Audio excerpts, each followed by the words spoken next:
perfect time for this. I had to hurry up and start stream. It's raining so heavy, it's nice and dark in here. It's really nice and warm out today.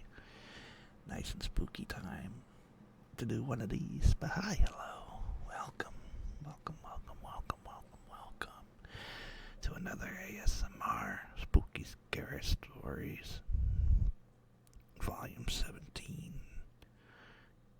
Ooh, we're getting so close to 20, I can taste it. Yeah, wow. Because it said it was going to be nice and rainy today, but I didn't expect it to be like this. I'm very happy. But yeah, today is, Tuesday? I think it's Tuesday. Yeah, Tuesday the 27th. About 2 more days until it's March already. That's insane. Big old UPS going by. Yeah. My only concern is the power might go out. Because it's raining. Because that's usually my luck. But we'll see. But yeah. Oh, it's so nice. And the model might glitch out a bit because it's picking up some of that sound. But that's okay too. But yeah.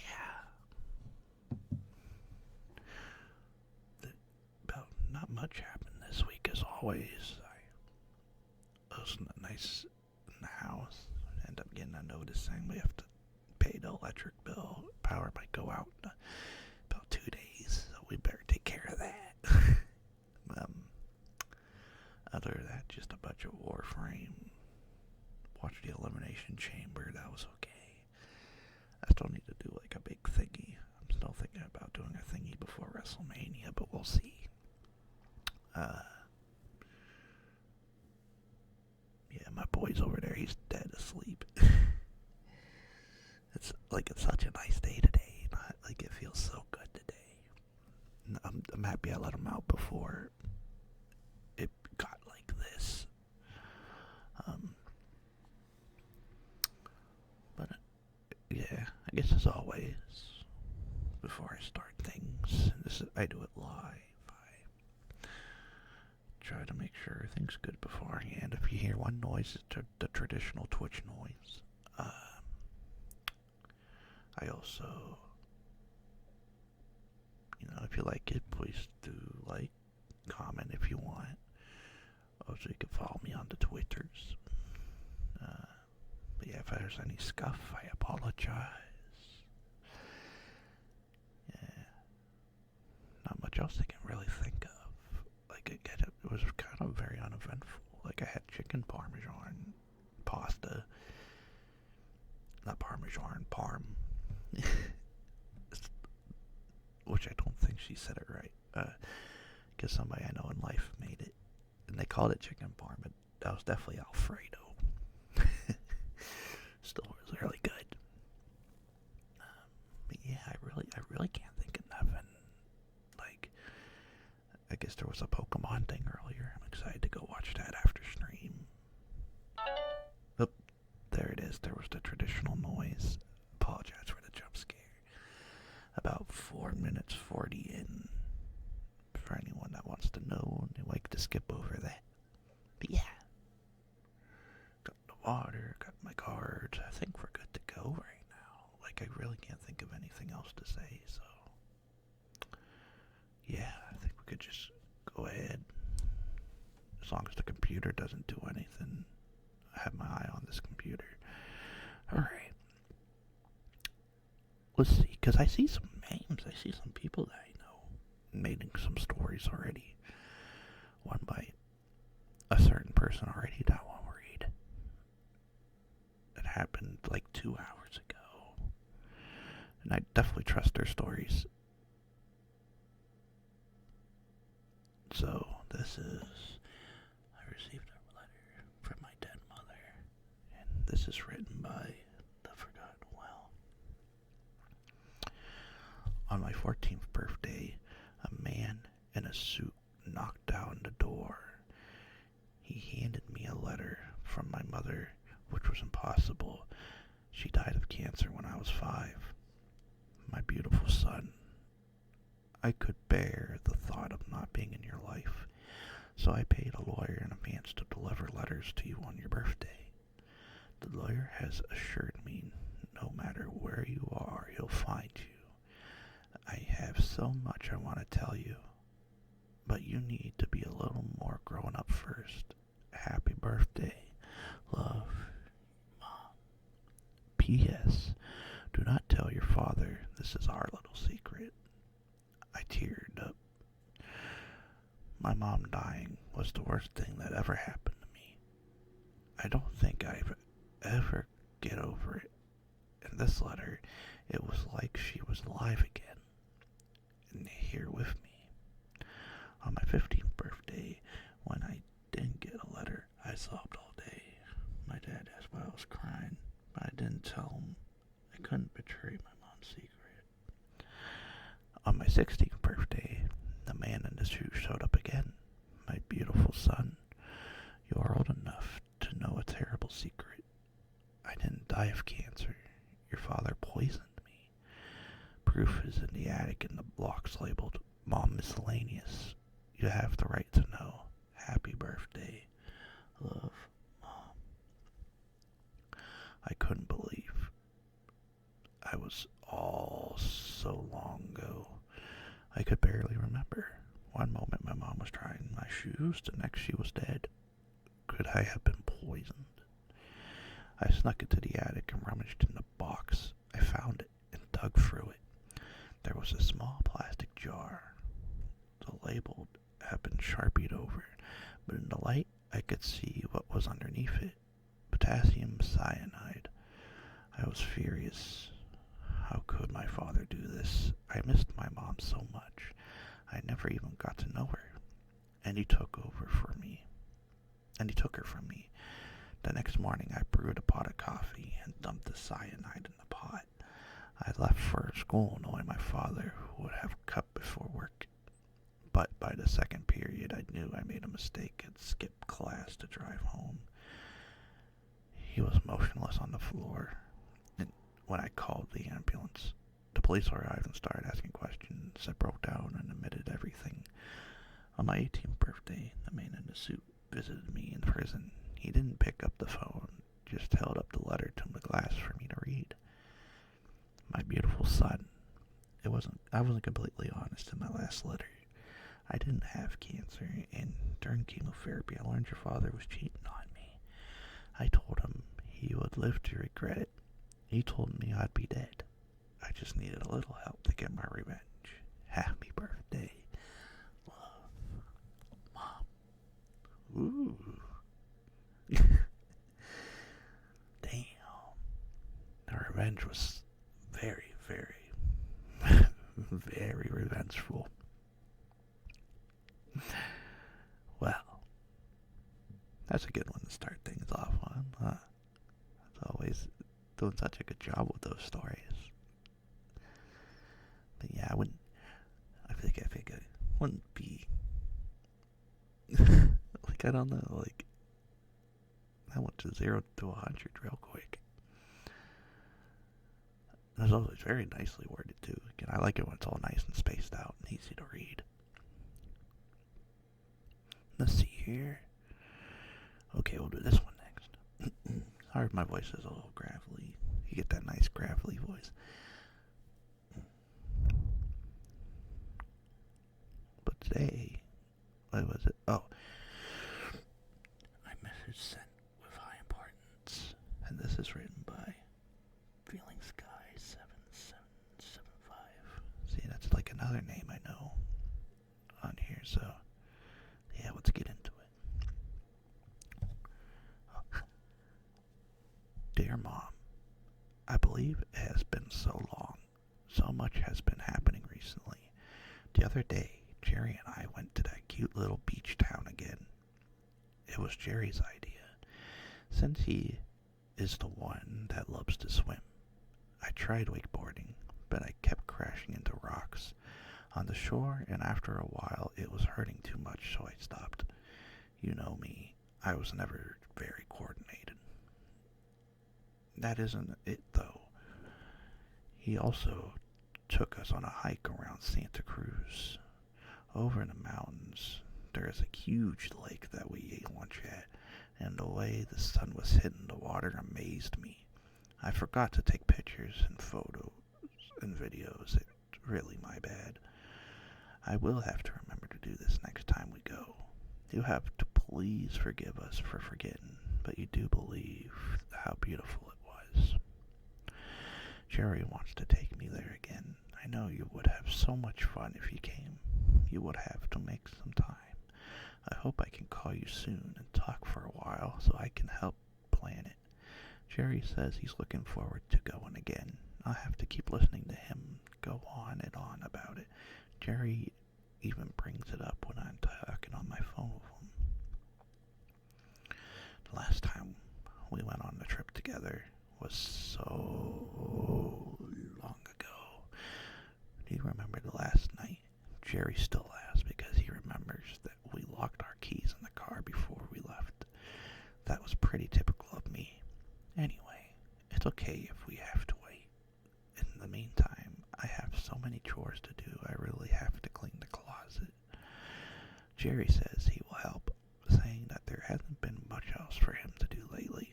I told him if he looked at the lighthouse, looked at the house, my bad, he would find something.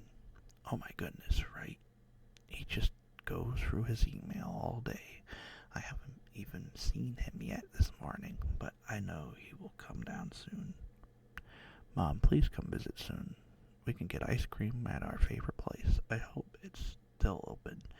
They have to help want it signposted. We better go soon.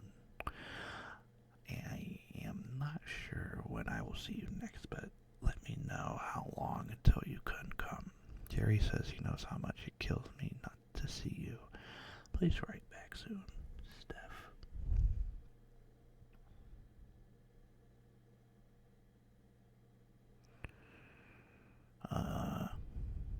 Right in the comments.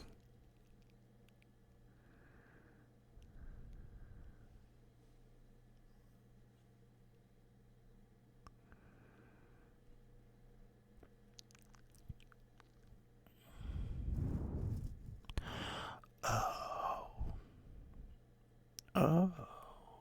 Okay. So they wrote the story. There's actually there was a little message inside of it, and if you read all the capital letters in it, it was "Dear Mom, it has been happening again. He is hurting me. He is hitting me. It's really bad this time. Please believe me. You have to call for help. He's listening to my phone. Last night he locked me in the closet. He hasn't looked at my email yet, but he soon will. Please get help soon. I don't know how long until he kills me." Oh, that makes this story a lot more fun. Wow. I knew there was something up because something was a little different in this story. But just seeing that within the story, now that's cool. Very well done. But yeah, if you guys are, please make sure to call for help if anything like that happens to you guys in real life. Let's see here. Oh, now I'm hearing thunder. I don't know if that picked up. Whoa. Again, it's like 50-50, but we'll see. Hopefully this isn't like a power ruining like storm. I'm seeing some cars and some birds. I think we're good.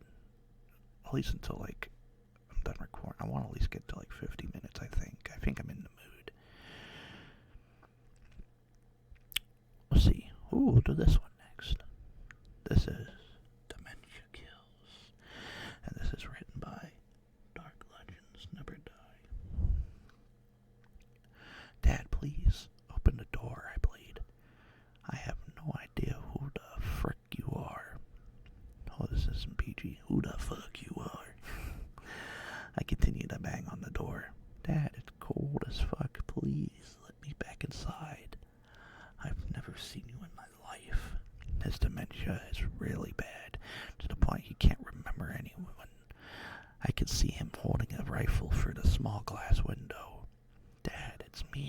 Michael. I've been your son for 24 years now. Please, please, please remember I love you, Dad. I push my phone into the window, showing a picture of us on the fishing trip. His face drops. He's remembering, thank God. He unlocks the door and opens it. He drops his gun and I run in and pull him into a tight hug. Thank you, is all I could say with a big smile on my face. He wraps his arms around me, and he does. I decided it's better time than any. He spasms in shock as the knife plunges directly into his back of his neck. He falls backwards, gaping holes sitting where I stabbed him. He croaks as I once again press my blade into his chest, right in the heart. I sit there with an even bigger grin now, beaming with satisfaction as my breath grows rapid and his grows silent. Poor guy had no idea I edited myself into the lone picture of him fishing. He doesn't even have a son. Killing was getting boring, effortless. Now I have worked for it. You know what they say, dementia kills. Wow. Yeah, that is scary. Good job on that one. Because it does get to that point. Once you get to a certain age, I get really scared about dementia. Because, like I said, I have bad memories, but I want to keep my memories. You know, all those hours of Warframe and Pokemon and all those other good things. I don't want to lose that. But yeah, that's great. Let's see here. Maybe take a drink. Boop. Good time for a drink. As always, I have my glass flask with me.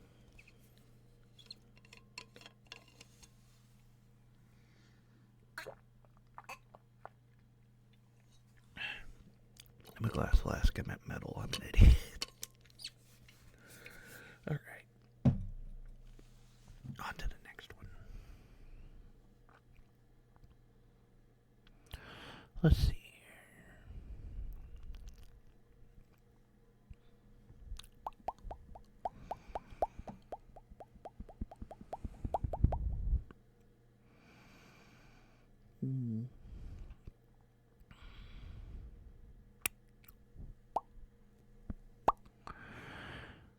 Oh, here we go. I think I know this person too. I think we did one of his before. Like, I've seen like a lot of names that I know pop up a lot on here today. That's wild. Again, it just fate. It was a good time to do this. But this story is called I See You. And this is written by Haunting Empire 8532.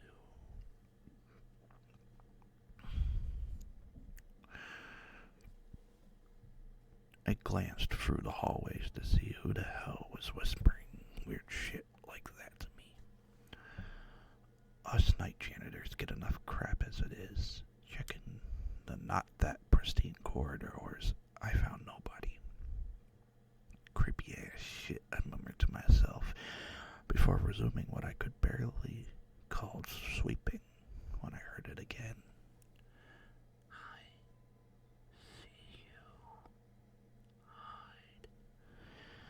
Understandably, pissed and spooked, I whipped myself around to tell whatever dipshit who was pranking me to fuck themselves to the moldy-ass bungalow and, huh? Sorry, officer, it's just times like these, it's understandable to be emotional, okay? Anyway, I'll resume my story. I turned around and I saw it, the man who was speaking those damn words, only it was really a man. I would say it looked like a corpse, but would imply that the corpse of a human remotely resembled that thing. I could tell it wasn't human by its ashes gray skin, two overly long strands of hair, and its sideways blank-ass eyes. I suppose the eyes were the most abnormal part to me, all white, and the eyelids were sideways.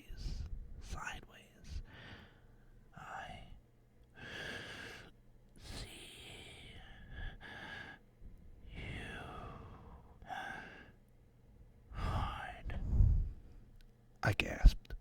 Due to my experiences with horror movies, I knew right then and there to hightail it out of there. But everywhere I ran to, it was there. I don't know how it did that. It was just there. It kept wheezing, hide, over and over again, so I figured I had to, play along with its fucked up idea of hide and seek.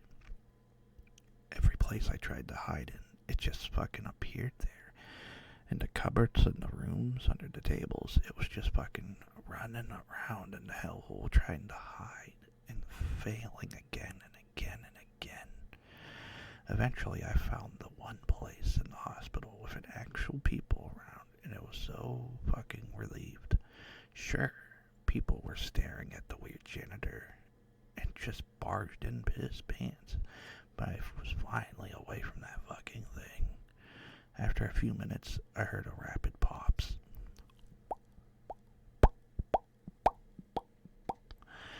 The shooter injured almost everyone but me and the other doctors and patients near me.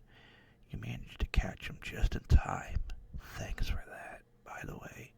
Anyway, after you hauled the bastard to the slammer, it finally occurred to my dumb ass what room I was in.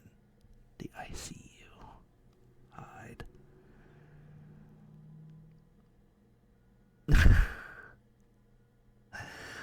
Oh, that's fun. So what I was saying, ICU, it was actually the ICU. Well, isn't that cool?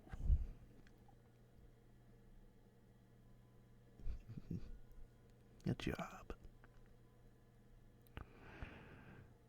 Ooh, what's this? What's this?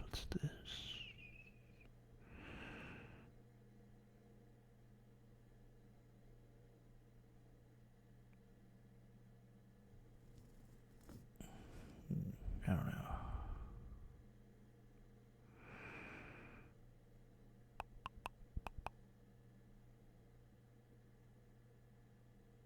Ooh.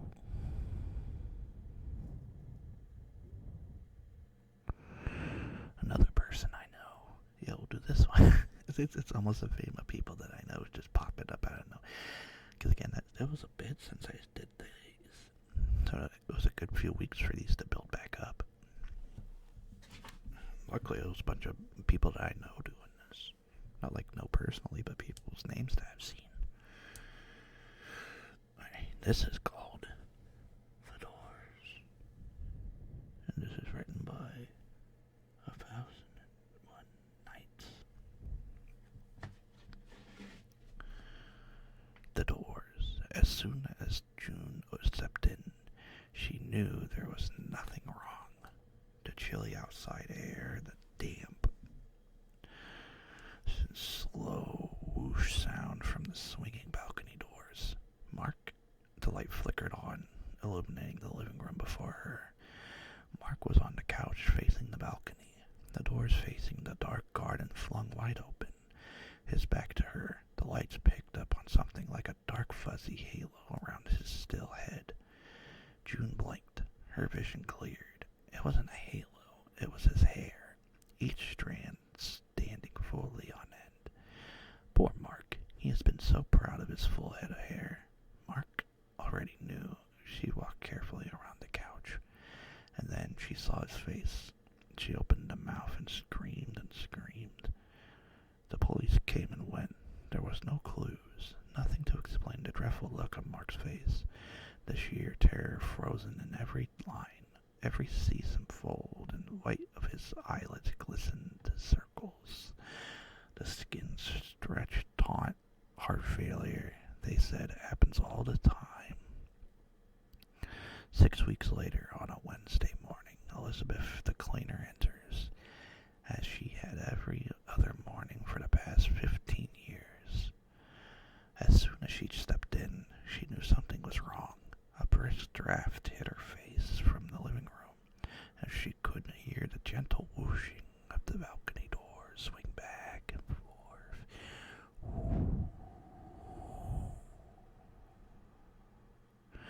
Miss June. Elizabeth scrunched her eyes. The living room got plenty of morning light, but surely there was was something wrong with the sheer brightness pouring in from the open balcony doors. She could see something still on the couch, but shape was all wrong. Elizabeth shook her head. A large circle's light, a sun in the child's drawing. The rays all roller straight, pointing in a different direction. Her eyes adjusting to the searing light, she realized she was staring at the back of June's head. Every single strand of her shoulder-length, dyed blonde hair stretched stiff and straight, glowing in the sunlight. Elizabeth stepped around the couch, saw the look on June's face, opened her mouth and screamed and screamed. Robert, their son, offered Elizabeth a lot of money to stay and care for the house while he sorted everything out. There was a lot of sorting to do. Elizabeth had a soft spot for Robert, as we do for people whom we have seen growing from childhood into adulthood. I feel sorry for him losing his parents like that. Despite her better judgment, she agreed. 6 weeks after his mother's death, the sale of the house finally threw on the doll. Thursday afternoon, Robert entered his parents' house. He was expected to find an empty Elizabeth would have been there earlier, but she had answered his last text. He stepped in and paused, sniffing the open gray garden air, wafting the living room through the swinging balcony doors. He knew something was wrong. Elizabeth, he called. Oh, yeah, seems like there's been a pattern there. Things happening. Yeah, that's a mysterious story, isn't it? You just gotta be careful, I guess, where you go in your house. Yeah, that's a mystery one. Something for you all to think about. If you've gotten to this point and you ain't sleepy. But yeah, I'm feeling good. I can definitely keep going. It got so much darker in here. I'm feeling the goosebumps. Yeah, and the clouds are just moving around out there. It's gonna start raining hard. And again, I just hope I can do this. Oh, one moment.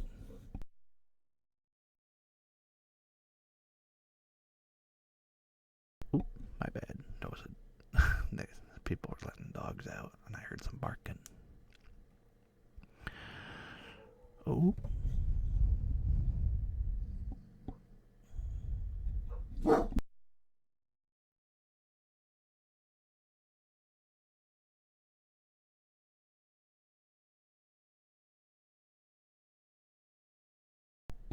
Oh, that was close. I'm sorry if you guys heard that bark.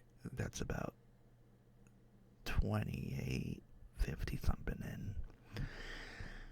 I thought they were good. I don't know what they're barking at. But maybe there's something going on outside. I guess it fits the mood. That scary mood. Yeah, give Chico that look. And he's like, oh. Anyway, let's see what we can find next. Ooh, here's one. Nice, it's short. We'll do this one next. I Made It Worse. And this is written by Mean Pete. I joined hell on Tuesday, which is Bloodletting Day, which at the time was considered the worst day of the week. It was challenging, I'll admit, but every new beginning requires some extra effort. I did not cry or beg, which even some of the 10,000-year plusers would still do. At events and courses, I started networking and discovered that there were many career paths I could take in this organization. I began volunteering, joined various guilds, and started organizing paint-theons. The higher-ups took note, and soon I started climbing the organization ladder. There, I met the usual politics, which I had spent a lifetime mastering. After after just a couple of decades, I have worked my way up to chief operator, or chief, I apologize, chief operational officer. At this point, I was excused from the torture, but I still kept doing it because I had my hands-on management style. Under my leadership, we made enormous progress on our KPIs, especially focusing on the increase in PHI, which is pain hours per individual, and a significant decrease in our tolerance buildup. Even though my area of responsibility was thriving, I felt that Satan, as our CEO, was slipping. He was phoning it and no longer committed to the organization's values on working to expand our influence. At this point, I have forgotten close the door board of directors, and with their blessing and support of some of the other senior executives, I organized a hostile takeover from within. Now, my work can truly begin. We are coming for your kind. With a renewed sense of urgency, Satan will return because I am he, and this is the beginning of my reign. Well then, so that's how hell started, I guess. That was a bit of a fun one. That was a good job to them. Oh, and that's why that story, that makes sense. The title was, I made it worse. That makes sense. Let's see here. What's next? Ooh. Oop, and I saw another one I'm going to do after this one. Alright, this is called, make sure my screen doesn't go black, Nothing Like Her. And this is written by C. Benson1273. I'm coming, sweetheart. Kendall likes it when I brush her hair. She says I know how to get it just the right texture, and I love her, so I'm happy to do it. She and Kelly are my whole world, along with their father. They're more than I ever thought I deserved, and my mother made sure I reminded me that I didn't deserve much. I always swore that if I ever had children, I'd be nothing like my mother. She was a cruel woman. I never understood why she hated me, but she made it clear that she did. She told me I was worthless, waste of space. She said I was stupid, that I was a slut, that no one would ever care about me, that I deserve every bad thing that happened to me. She never missed an opportunity to tell me that I owed her everything, that she was the one who stayed after my father left by, and that she was only surprised he stayed as long as he did. I know how that he left her, but the words hurt back then, as did her fists on my face and the body when I asked questions or forgot chore or got a bad grade or breathed. But none of that was worse thing she did. One night, hours before dawn, she strapped my baby brother and me into the car and drove out to the lake. While we idled on the bank, she told me how I'd ruined her life and taken her away. Chance to be happy. And that since I'd taken her life, it was only fair that she returned the favor. She put the car in drive and sped up into the lake. I remember the car plunging beneath the water. My brother was screaming and I was crying to my mother to let us out. But she just sat there, eyes closed, waiting for the car to fill with water. The minutes that the car were the most terrifying of my life. We had nightmares about it to this day. I eventually realized I had to save myself. In my desperation, was eventually able to unbuckle my seatbelt, roll down the window, and escape. I lived. I was the only one. I put into foster care with a decent family and spent years living with the trauma of my childhood. Eventually, I went on to college, met Sheen, and had a family of my own. I swore to give them the life they deserved and always protect them, and I have. I run the brush through Kendall's hair, which was maintained its luster through her body, has started to decompose. She is seated in her favorite chair, surrounded by her most beloved possessions and her dear father and sister, and here they'll remain safe and forever. I'll never let anyone hurt them, not like my mother did. I'm nothing like her. Well, she killed her child and husband. This was a dark one. Wow, we went from like a fun, happy one to this. This was a good one, but wow. That was another good one, though. By another person that I know. And just like that, we moved to that to another one. And this is working a register in the zombie apocalypse. And this is by, once again, Forgotten Well. I woke up 7 minutes before my alarm was supposed to go off. My phone has been sent an emergency alert. There is a high concentration of zombies in your location. Do not go outside unless absolutely necessary. I called my manager to let him know I could make it into work today. The grocery store would have just have to make it do without me. Hey, I can't come in. There are too many zombies in the area. But Brad, it's the apocalypse. There is always zombies in the area. That's not an excuse to miss your shift. I tried arguing, but he wouldn't budge. He said if I missed another shift, he would have to recommend me for termination. I needed this job. Rent prices have skyrocketed since the world ended, and without a roof over my head, it was essentially zombie bait. I'll be right in, sir. Good to hear. And hey, just because the world's ending doesn't mean your world needs to end, you get me? What the hell does that even mean, asshole? I thought the apocalypse would be different. I thought it would be like it was movies and video games. It wasn't like that at all.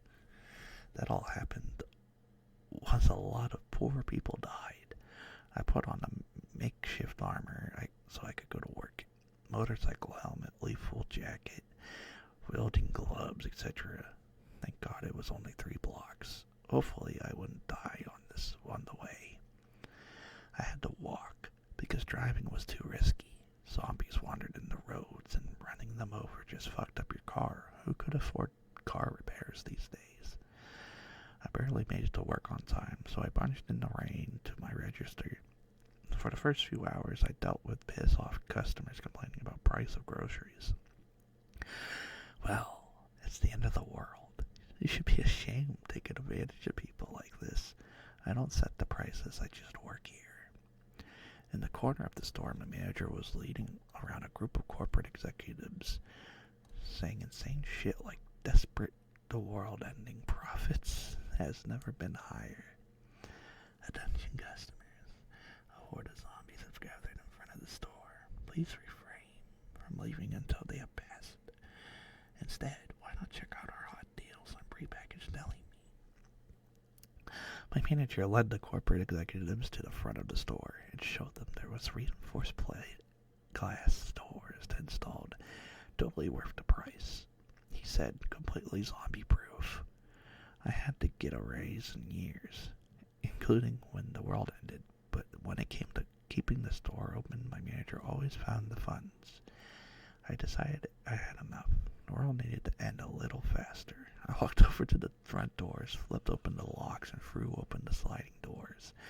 Everybody started screaming as the zombies poured in, but not me. I just laughed as my manager got torn to pieces. Well, I think we can agree he got fired. that one, he was like, nah, I'm done with this. That was his resignation. That was his 2 weeks notice right there. That was a fun one. That was a great job. Let's see here. Ooh, my butt's starting to hurt.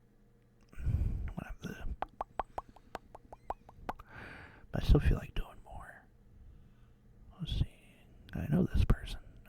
I think we just did another one of his just earlier. Oh, this is a nice short one. Let's do this one next. This is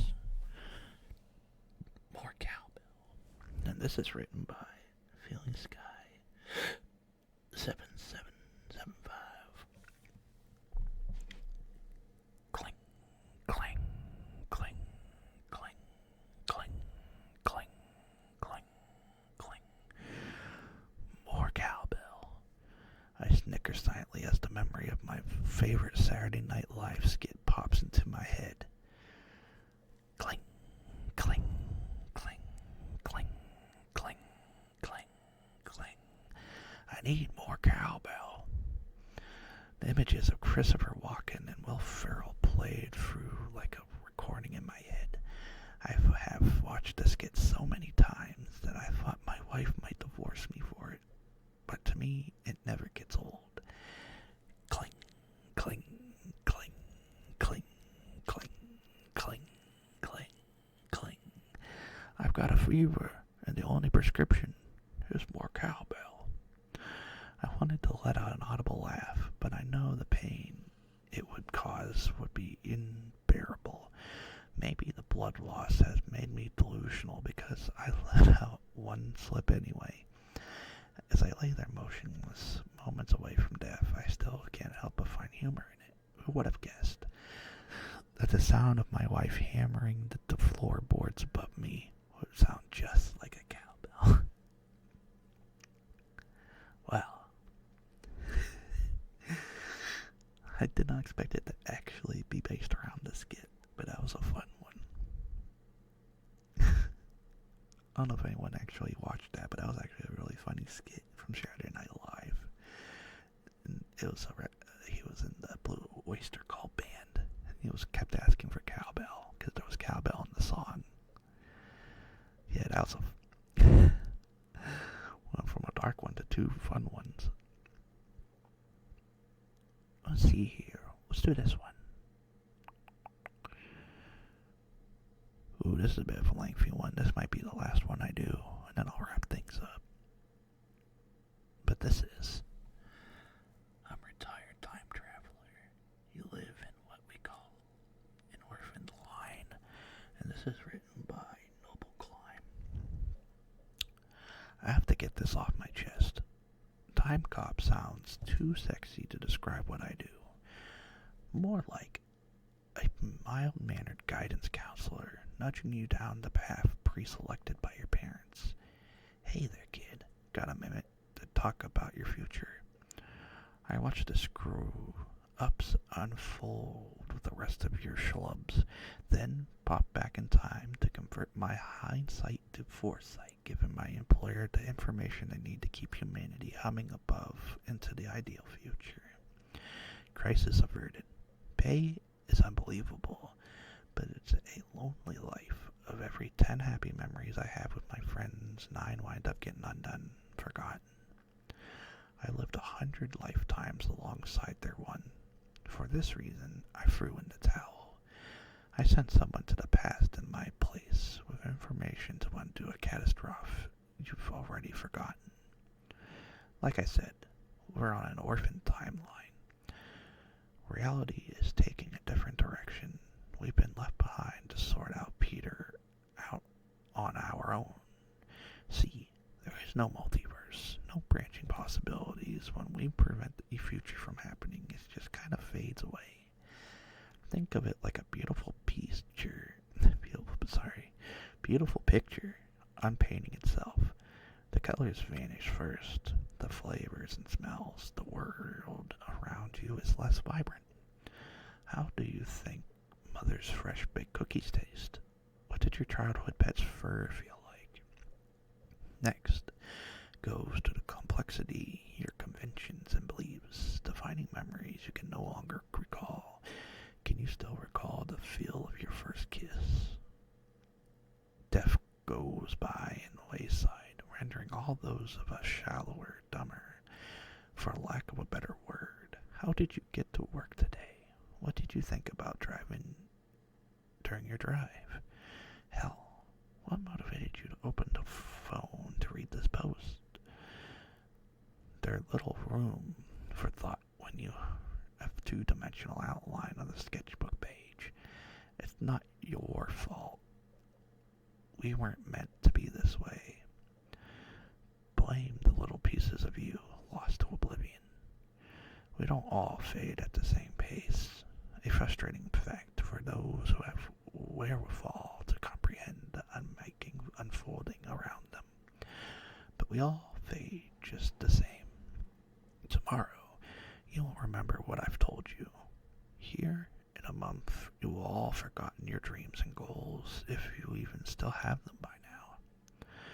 Don't be alarmed. Don't panic. You won't remember what you've lost or the riches of a dying world. It won't be painfully end. Oh, it won't be a painful end. I apologize. One instance you will be, and the next you will not. Imagine if you are one of the fleeting few to still possess imagination, a bonfire of a beach during a low against the starless sky. The lapping waves of surging tide grow near as the embers fade to black. We will go gentle into this good night. that was a little bit. That was beautifully written in a way. It's like a time traveler telling me to not worry, because nothing matters. Yeah, that was a nice one.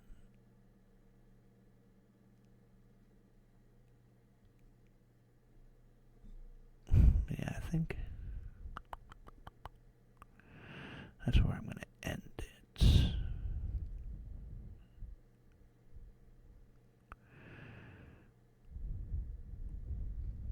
Yeah, because my butt's starting to hurt. Yeah, there was a lot of good ones today. A lot of people that I know from past readings, now that we're on 17. I can't believe, I definitely want to at least make it to 20 of these. I've been having fun doing these. A lot of people write some incredible stuff. And then during that, I was thinking about doing more of Would You Rathers, because Would You Rathers was really fun the last time I did. And I noticed a lot of people enjoyed that too, so I might do that too. Depending on how I feel the next time I do this. Because again, right now, a few things I gotta pay up first with the electric, and also, I don't know why Norton, but my internet security hasn't said I needed to pay yet, which is kind of concerning, so I'm gonna have to look at that too later. But yeah, it definitely was a really good day. I'm glad I ended up doing this with everyone. But as always, for the people that came in, thank you very much. This is going to be uploaded later. And by that, I mean probably right after stream. Yeah. To everyone listening, either now or in the future, I hope everyone has a beautiful day, a beautiful evening, a beautiful night. Make sure to be comfy and make sure to eat lots before bed. Alrighty. Love you all very much.